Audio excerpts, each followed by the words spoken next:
നമസ്കാരം, ചലഞ്ചറാബിന്റെ യൂട്യൂബ് ചാനലിലേക്ക് എല്ലാവർക്കും സ്വാഗതം. അപ്പൊ നമ്മൾ ഇന്ന് ഡിസ്കസ് ചെയ്യുന്നത് RRB ഗ്രൂപ്പ് ഡിയെ സംബന്ധിച്ചിട്ടാണ്.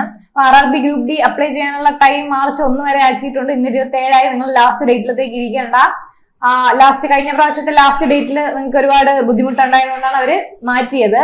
മാർച്ച് 1 വരെ ഉണ്ട്, പക്ഷെ നിങ്ങൾ അത് കാത്തിരിക്കേണ്ട, എത്രയും വേഗം ചെയ്യുക. അപ്പൊ കുറെ പേർക്കുള്ള ഡൗട്ട് എന്ന് പറഞ്ഞാൽ, ഞാനൊരു സ്റ്റഡി പ്ലാൻ ചെയ്തിരുന്നു എങ്ങനെയാണ് പഠിക്കേണ്ടത്. പക്ഷെ അപ്പോഴും എല്ലാവർക്കും ഡൗട്ട് എങ്ങനെയാണ് ഇത് പഠിക്കേണ്ടത്. ആദ്യമായിട്ട് എഴുതുന്നവരായിരിക്കും, മറ്റേ PSC മാത്രം എഴുതിക്കൊണ്ടിരുന്നവർക്ക് ഈ RRB group D, bank, SSC, UPSC ഒക്കെ എഴുതുന്നവർക്ക് അത് ഒക്കെ ആയിരിക്കും.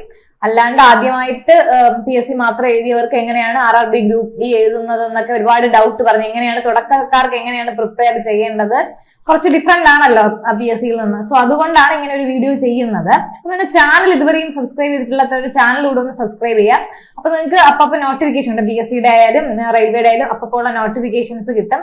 അപ്പൊ എന്ത് ചെയ്യുക, ഇതുവരെ അപ്ലൈ ചെയ്യാത്തവരെ മാർച്ച് 1 മുമ്പായിട്ട് അപ്ലൈ ചെയ്യാൻ ശ്രമിക്കുക. പിന്നെ നമ്മുടെ ചലഞ്ചർ ആപ്പ് ഡൗൺലോഡ് ചെയ്തിട്ടില്ലാത്ത ഒരു ചലഞ്ചർ ആപ്പ് കൂടെ ഡൗൺലോഡ് ചെയ്യുക. ലിങ്ക് താഴെ കൊടുത്തിട്ടുണ്ട് ഡിസ്ക്രിപ്ഷൻ ബോക്സിൽ. അപ്പൊ അത് ക്ലിക്ക് ചെയ്താൽ നിങ്ങൾക്ക് നേരെ എന്ത് ചെയ്യാൻ പറ്റും, ഡൗൺലോഡ് ചെയ്യാൻ പറ്റും. അപ്പോൾ RRB ഗ്രൂപ്പ് ഡിക്കുള്ള കോഴ്സ് നമ്മുടെ ആപ്പിൽ അവൈലബിൾ ആണ്. ആപ്പ് ഡൗൺലോഡ് ചെയ്യാനുള്ള ഞാൻ പറഞ്ഞു തന്നു. അപ്പൊ നിങ്ങൾക്ക് അങ്ങനെ ആപ്പ് ജോയിൻ ചെയ്ത് കോഴ്സ് എടുത്ത് അങ്ങനെ പഠിക്കാം.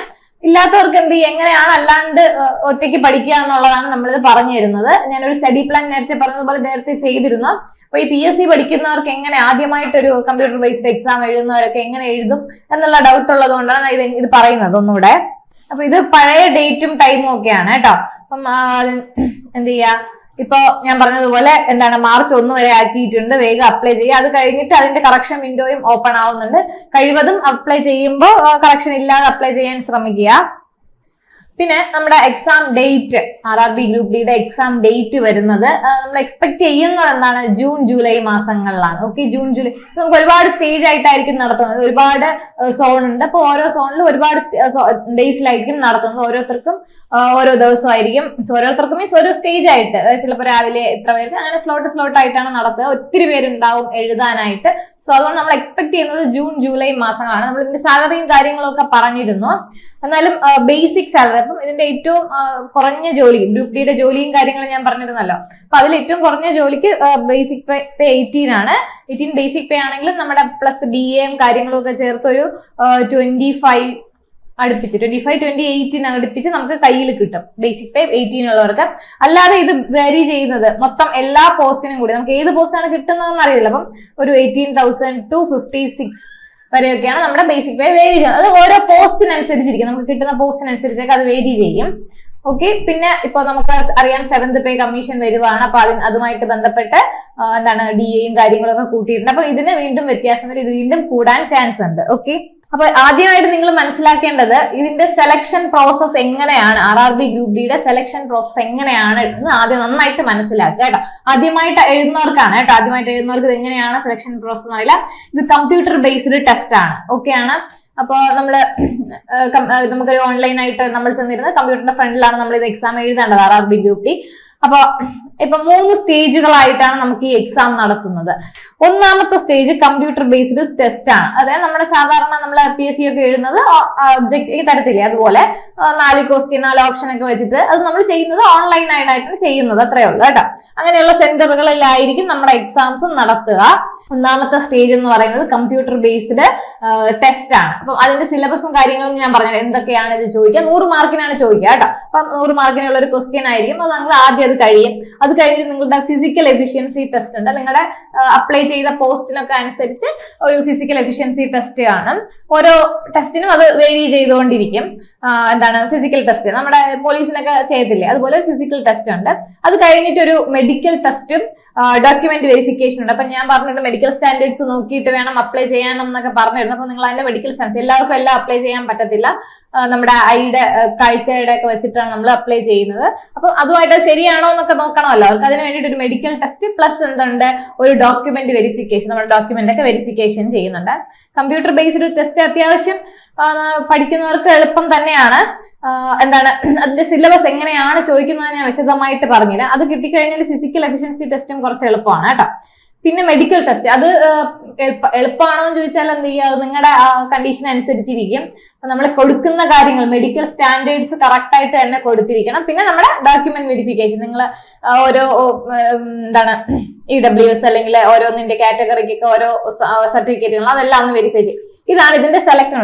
എക്സാം ഒറ്റ എക്സാം ആണ്, അതായത് നമ്മുടെ ചോദ്യ ഉത്തരങ്ങൾ എന്ന് പറയുന്നത് ഒറ്റ എക്സാം. അത് കഴിഞ്ഞിട്ടൊരു ഫിസിക്കൽ ടെസ്റ്റും പിന്നെ ഈ മെഡിക്കൽ ടെസ്റ്റും ആണ് വരുന്നത്.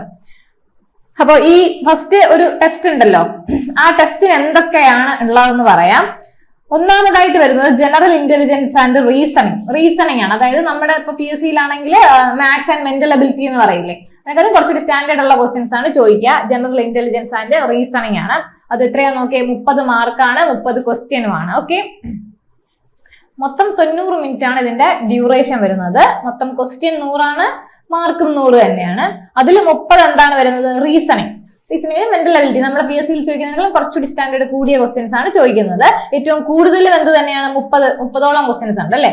അപ്പൊ ഏറ്റവും കൂടുതൽ വെയിറ്റേജ് കിട്ടുന്നതും ഇതിന് തന്നെയാണ്, റീസണിങ്ങിന് തന്നെയാണ്. പിന്നെ വരുന്നത് ജനറൽ സയൻസ് ആണ്, ഫിസിക്സ് കെമിസ്ട്രി ബയോളജിയുമായി ബന്ധപ്പെട്ട് എന്താണ് 25 ക്വസ്റ്റ്യൻ 25 മാർക്കാണ് കേട്ടോ. പിന്നെ എന്താണ് കറണ്ട് അഫയേഴ്സിന് 20 മാർക്ക്, മാത്സ് 25 മാർക്ക്. ഓക്കെ ആണല്ലോ. കറണ്ട് അഫയേഴ്സിന് 20 ഉണ്ട്, പക്ഷെ അവിടെ എന്താണ് നമ്മുടെ റീസണിങ്ങിന് 30 മാർക്ക്. അപ്പൊ വെയിറ്റേജ് നോക്കുക, ഏറ്റവും കൂടുതൽ വെയിറ്റേജ് ഉള്ളത് റീസണിങ്ങിനാണ് കേട്ടോ. ഇതാണ് മാർക്ക്. ഏറ്റവും കൂടുതൽ വെയിറ്റേജ് ഉള്ളത് റീസണിങ്ങിനാണ്. പിന്നെ എന്താണ് സയൻസും മാത്സും അതുപോലെ തന്നെ ഇമ്പോർട്ടന്റ് ആണ്. കറണ്ട് അഫയേഴ്സ് ഒത്തിരി ഉണ്ട്. കറണ്ട് അഫയേഴ്സ് പഠിക്കാൻ നിങ്ങൾ 20 മാർക്കല്ലേ ഉള്ളൂ എന്ന് വിചാരിക്കേണ്ട. കറണ്ട് അഫയേഴ്സ് ഒത്തിരി ഉണ്ട്. സാധാരണ നമ്മൾ SSC ഒക്കെ എഴുതുന്നവർക്ക് അറിയാം, SSCയുടെ കറണ്ട് അഫയേഴ്സ് ഒക്കെ ഇച്ചിരി ടഫാണ്. പക്ഷെ RRB ഗ്രൂപ്പ് ഡി അത്രയ്ക്ക് ടഫ് അല്ല. നിങ്ങളത് കറണ്ട് അഫയേഴ്സ് സെപ്പറേറ്റ് പഠിക്കുക തന്നെ വേണം. അപ്പൊ നമുക്ക് എങ്ങനെ ഇത് പഠിച്ചെടുക്കാം, തുടക്കത്തിലെ പഠിക്കുന്നവർക്ക് എങ്ങനെയാണ് ഇത് എന്താണെന്നൊന്നും അറിയില്ല, ഇതുവരെ ഒന്നും പ്രിപ്പയർ ചെയ്തിട്ടില്ലാത്തവര് എങ്ങനെ പഠിക്കണമെന്നാണ്. ആദ്യം നമ്മൾ ബേസിക് ആയിട്ടുള്ള ടോപ്പിക്ക് പഠിക്കണം. ഇതിന്റെ ടോപ്പിക്കും കാര്യങ്ങളൊക്കെ ഞാൻ എന്ത് ചെയ്തിട്ടുണ്ട്, കഴിഞ്ഞ വീഡിയോയിൽ പറഞ്ഞിട്ടുണ്ട്. അതായത് ഇപ്പൊ റീസണിങ് ആണെങ്കിൽ റീസണിങ്ങിൽ എന്തൊക്കെ ചോദിക്കും, മാത്സ് ആണെങ്കിൽ അതിൽ എന്തൊക്കെ ചോദിക്കും, അങ്ങനെയുള്ളത് തന്നിട്ടുണ്ട്. അല്ലാതെ നിങ്ങൾക്ക് എന്താണ് ഇതിന്റെ കറക്റ്റ് ആയിട്ട് സിലബസ് PDF നമ്മൾ ടെലിഗ്രാം ഗ്രൂപ്പിൽ ഇട്ടേക്കാം, നിങ്ങൾ അവിടെ നിന്ന് എടുക്കുക. അപ്പൊ നമുക്ക് ആദ്യമായിട്ട് നോക്കുന്ന ബേസിക് ടോപ്പിക്സ് ഉണ്ടല്ലോ, ബേസിക് ആയിട്ടുള്ള റീസണിങ് ആവട്ടെ, മാത്സ് ആവട്ടെ, സയൻസ് ആവട്ടെ, അതിൽ ബേസിക് ടോപ്പിക്സ് എല്ലാം പെട്ടെന്ന് തന്നെ നിങ്ങൾ ക്ലിയർ ചെയ്ത് വെക്കുക. മോക്ക് എക്സാംസ്, അപ്പൊ മോക്ക് എക്സാം ചെയ്യുന്നത് വെച്ചാൽ നമ്മൾ കമ്പ്യൂട്ടർ ബേസ്ഡ് എക്സാം ആയതുകൊണ്ട് തന്നെ എന്ത് ചെയ്യുക, മോക്ക് എക്സാംസ് കൂടുതൽ ചെയ്യുക. അപ്പൊ നിങ്ങൾക്ക് ഒരു സ്പീഡ് കിട്ടും. അത്യാവശ്യം എന്താണ് 90 മിനിറ്റ് ഉണ്ട്, എന്നാലും നിങ്ങൾക്ക് ഒരു സ്പീഡ് കിട്ടാൻ വേണ്ടിയിട്ട് മോക്ക് എക്സാം ചെയ്യുക. 2 കാര്യങ്ങളുണ്ട് മോക്ക് എക്സാം ചെയ്യുന്നതിൽ. ഒന്ന്, നിങ്ങൾ ക്വസ്റ്റ്യൻസുമായിട്ട് ഫെമിലിയർ ആവും. പെട്ടെന്ന് ക്വസ്റ്റ്യൻസ് ഒക്കെ കാണുമ്പോൾ, അതായത് ഇതുവരെ കമ്പ്യൂട്ടർ ബേസ്ഡ് എക്സാം എഴുതിയിട്ടില്ലാത്തവരുടെ കാര്യമാണ് ഞാൻ പറയുന്നത്. അപ്പൊ അവർക്ക് കുറച്ചുകൂടി എളുപ്പമാവും മോക്ക് എക്സാം ചെയ്ത് എങ്ങനെയായിരിക്കും ക്വസ്റ്റ്യൻസ് ചോദിക്കുക എന്ന് പറയാം. ഈ മോക്ക് എക്സാം ചെയ്യുമ്പോൾ നമ്മുടെ പ്രീവിയസ് ഇയർ ക്വസ്റ്റ്യൻസ് തന്നെ ചെയ്യുന്നതായിരിക്കും നല്ലത്. അപ്പൊ നിങ്ങൾക്ക് എന്ത് ചെയ്യാൻ പറ്റും, കുറച്ചുകൂടി ഒന്ന് എങ്ങനെയാണ് ക്വസ്റ്റ്യൻസ് വരുന്നത്, എന്തുമായിട്ട് ബന്ധപ്പെട്ടാണ് വരുന്നത്, അത് കൃത്യമായ ആ 90 മിനിറ്റ് ഇരുന്ന് നിങ്ങൾ മോക്ക് എക്സാം എഴുതാൻ ശ്രമിക്കുക. ഓൺലൈൻ തന്നെ ചെയ്യാൻ ശ്രമിക്കുന്നതായിരിക്കും കുറച്ചുകൂടി ബെറ്റർ ആണെന്ന് എനിക്ക് തോന്നുന്നു. പിന്നെ എന്താണ് language, PYQ, revision, current affairs practice, ഇത്രയാണ് നിങ്ങൾ ഇമ്പോർട്ടന്റ് ആയിട്ട് നോക്കേണ്ടത്. ഇപ്പൊ ഞാൻ പറഞ്ഞു മോക്ക് എക്സാംസ് എഴുതണം എന്ന് പറഞ്ഞാൽ, മോക്ക് എക്സാംസ് എഴുതുമ്പോൾ നിങ്ങൾ ഈ പ്രീവിയസ് ഇയർ ക്വസ്റ്റ്യൻസ് തന്നെ മോക്ക് എക്സാം ആയിട്ട് എഴുതുവാണെങ്കിൽ എന്ത് ചെയ്യും, നിങ്ങൾക്ക് കുറച്ചുകൂടി, ഞാൻ നേരത്തെ പറഞ്ഞാൽ നിങ്ങൾക്ക് കുറച്ചുകൂടി ഒന്ന് എളുപ്പമാവും. പിന്നെ റിവിഷൻ ഞാൻ പറഞ്ഞ പോലെ നിങ്ങളിപ്പോ ബാക്കിയുള്ള എക്സാംസിന് പ്രിപ്പയർ ചെയ്യുന്നവരായിരിക്കും എങ്കിൽ കൂടെയും ഇതിന് വേണ്ടിയിട്ട് RRB ഗ്രൂപ്പ് ഡിക്ക് കുറച്ച് സിലബസ് ഡിഫറെന്റ് ആയതുകൊണ്ട് തന്നെ കുറച്ച് സമയം മാറ്റി വെച്ച് അതിനെ പഠിക്കേണ്ടി വരും.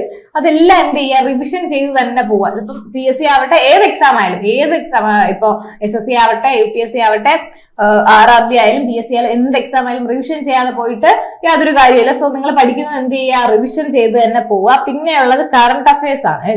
കറണ്ട് അഫയേഴ്സ് 20 മാർക്കിനാണ് ചോദിക്കുന്നത്. അപ്പോൾ നിങ്ങൾ PYQ ചെയ്യുമ്പോൾ അല്ലെങ്കിൽ മോക്ക് എക്സാംസ് ചെയ്യുമ്പോൾ, നിങ്ങൾക്ക് PYQ ചെയ്യുമ്പോൾ കുറച്ച് പഴയ കറണ്ട് അഫയേഴ്സ് ആയിരിക്കും. മോക്ക് എക്സാം ചെയ്യുമ്പോൾ അത് എന്ത് ചെയ്യുക, പുതിയ കറണ്ട് അഫയേഴ്സ് ആയിരിക്കും നിങ്ങൾ മോക്ക് എക്സാംസിൽ ചെയ്യുക. അപ്പൊ നിങ്ങൾക്ക് അതിന്റെ ഒരു ലെവൽ മനസ്സിലാവും, എങ്ങനെയാണ് ചോദിക്കുക എന്നുള്ള ലെവൽ മനസ്സിലാവും. കറണ്ട് അഫയേഴ്സ് കുറച്ച് ടഫാണ്, അതുകൊണ്ട് എന്ത് ചെയ്യുക, നന്നായിട്ട് പഠിക്കുക. എവിടെ നിന്നൊക്കെ ചോദിക്കാൻ നിങ്ങൾക്ക് അറിയില്ല. സോ അതുകൊണ്ട് വാസ്റ്റ് ആയിട്ട് ഒരുപാട് പഠിക്കാനുണ്ട് കറണ്ട് അഫയേഴ്സ്, അതുകൊണ്ട് അത് പഠിക്കുക. ബാക്കിയുള്ളത് എന്ത് ചെയ്യാം, ഈ ജനറൽ റീസണിംഗ് ഒക്കെ ആണെങ്കിൽ പഴയ ടൈപ്പ് ക്വസ്റ്റ്യൻസ് തന്നെയായിരിക്കും കൂടുതലും ചോദിക്കുക. അത് ചെയ്യേണ്ടത് എങ്ങനെയെന്ന് പഠിച്ചു വയ്ക്കുക. മാത്സ് ആണെങ്കിൽ എങ്ങനെയാണ്, ഇപ്പോൾ ഒരു ക്വസ്റ്റ്യൻ ചോദിച്ചാൽ പ്രോഫിറ്റ് ആൻഡ് ലോസ് അല്ലെങ്കിൽ വർക്ക് ആൻഡ് ടൈം ചോദിക്കുകയാണെങ്കിൽ അത് എങ്ങനെയാണ് ചെയ്യേണ്ടതെന്ന് കൃത്യമായി മനസ്സിലാക്കി വെച്ചാൽ നിങ്ങൾക്ക് അത് ഈസി ആയിട്ട് മാത്സും റീസണിങ്ങും ചെയ്യാൻ പറ്റും. പിന്നെ വരുന്നത് സയൻസ് ആണ്.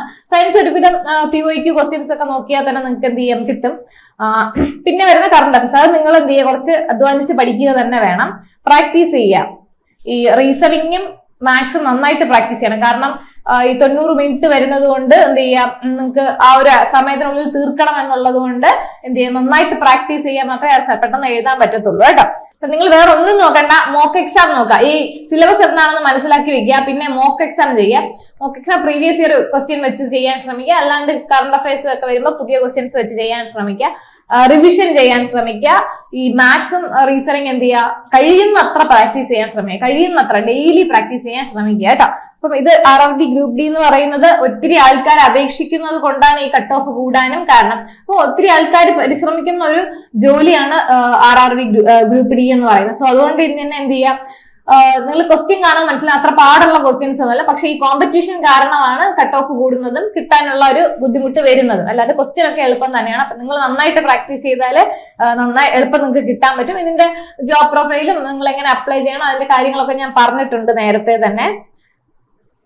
അപ്പൊ എന്ത് ചെയ്യുക, ഇങ്ങനെ പഠിക്കുക. ഞാൻ പറഞ്ഞതുപോലെ എക്സാം വരുന്നത് എപ്പോഴാണ്, ഒരു ജൂൺ ജൂലൈ മാസങ്ങളിലാണ് നമ്മുടെ എക്സാം നമ്മൾ പ്രതീക്ഷിക്കുന്നത്. ഇതിൽ മാറ്റം വരും, ചിലപ്പോൾ അങ്ങോട്ടോ ഇങ്ങോട്ടോ ഒക്കെ ആവും, കൂടുതലും അങ്ങോട്ടാവാനേ ചാൻസ് ഉള്ളൂ. അപ്പം ഇതിന്റെ ഇടയ്ക്ക് നമുക്ക് PSC പഠിക്കുന്നവർക്ക് ആ എക്സാംസും വരുന്നുണ്ട്. സോ ജൂൺ ജൂലൈ മാസം വരെ ഒരു കുറച്ച് സമയം, ഇപ്പൊ നമുക്ക് മാർച്ച് ഏപ്രിൽ മെയ് ജൂൺ, ഒരു 4 മാസത്തിന്, ജൂണിലാണ് നിങ്ങൾക്ക് ആദ്യത്തെ എക്സാം എങ്കിൽ അറിയില്ലല്ലോ. അപ്പം എന്ത് ചെയ്യുക, ഒരു 3 മാസത്തോളം ഉണ്ട്. അപ്പൊ നന്നായിട്ട് പ്രാക്ടീസ് ചെയ്യുക, റീസണിങ് നന്നായിട്ട് പ്രാക്ടീസ് ചെയ്യുക, മാത്സ് നന്നായിട്ട് പ്രാക്ടീസ് ചെയ്യുക, സയൻസ് പ്രീവിയസ് ക്വസ്റ്റ്യൻ എങ്കിലും അറ്റ്ലീസ്റ്റ് നോക്കുക.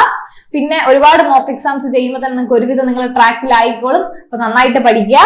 പിന്നെ നമ്മുടെ ചലഞ്ചർ ആപ്പ് ഡൗൺലോഡ് ചെയ്തിട്ടില്ല എങ്കിൽ എന്ത് ചെയ്യുക, ചലഞ്ചർ ആപ്പ് ഡൗൺലോഡ്, ഞാൻ നേരത്തെ പറഞ്ഞ പോലെ നമ്മുടെ ഡിസ്ക്രിപ്ഷൻ ബോക്സിൽ ലിങ്ക് ഉണ്ടാവും. അത് ജസ്റ്റ് ഡൗൺലോഡ് ചെയ്യുമ്പോൾ നിങ്ങൾക്ക് നേരെ നിങ്ങൾ എന്താണ് പ്ലേ സ്റ്റോറിലേക്ക് പോവുകയും അവിടെ നിങ്ങൾക്ക് ഡൗൺലോഡ് ചെയ്യാൻ പറ്റും. ജസ്റ്റ് ഒരു നമ്പർ കൊടുത്ത് നിങ്ങൾ ഡൗൺലോഡ് ചെയ്താൽ മതി. ഇപ്പൊ ഡൗൺലോഡ് ചെയ്ത് കയറുമ്പോൾ ഇതിപ്പോ ഗ്രൂപ്പ് ഡിയുടെ ആണ് ഞാൻ പറഞ്ഞിരിക്കുന്നത്. എല്ലാ കോഴ്സും നിങ്ങൾക്ക് അവൈലബിൾ ആണ്, PSC ആവട്ടെ എല്ലാം അവൈലബിൾ ആണ്. അപ്പോൾ RRB ഗ്രൂപ്പ് ഡി ആണ് നിങ്ങൾക്ക് ആവശ്യമെങ്കിൽ നിങ്ങൾ എന്ത് ചെയ്യുക, അത് ക്ലിക്ക് ചെയ്ത് ജസ്റ്റ് അതിൽ ജോയിൻ ചെയ്യുക കേട്ടോ. അപ്പൊ അതിലാണെങ്കിൽ നിങ്ങൾക്ക് എല്ലാ സിലബസും കവർ ചെയ്ത് തരും. ഈ പറഞ്ഞ മോക്ക് എക്സാംസും റിവിഷനും എല്ലാം നമുക്ക്, കറണ്ട് അഫയേഴ്സും അതുപോലെ തന്നെ മാത്സ് റീസണിങ് എല്ലാം ഉൾപ്പെടുത്തിയ ഒരു കോഴ്സാണ് ഈ RRB ഗ്രൂപ്പ് ഡി നമ്മുടെ കോഴ്സ്. അപ്പൊ അതിൽ ജോയിൻ ചെയ്ത് കഴിഞ്ഞാൽ പിന്നെ നിങ്ങൾക്ക് വേറെ ടെൻഷൻ ഇല്ല, നിങ്ങൾക്ക് ക്വസ്റ്റ്യൻ കിട്ടാൻ വേറെ പാടില്ല, പ്രാക്ടീസ് ചെയ്യാനും മോക്ക് എക്സാം ചെയ്യാനും വേറെ തേടി പോകണ്ട, ഇവിടെ തന്നെ എല്ലാം ഉണ്ട്. സോ നിങ്ങൾ എങ്ങനെയാണെന്ന് വെച്ചാൽ വേഗം പഠിച്ചു തുടങ്ങുക. All the best, thank you.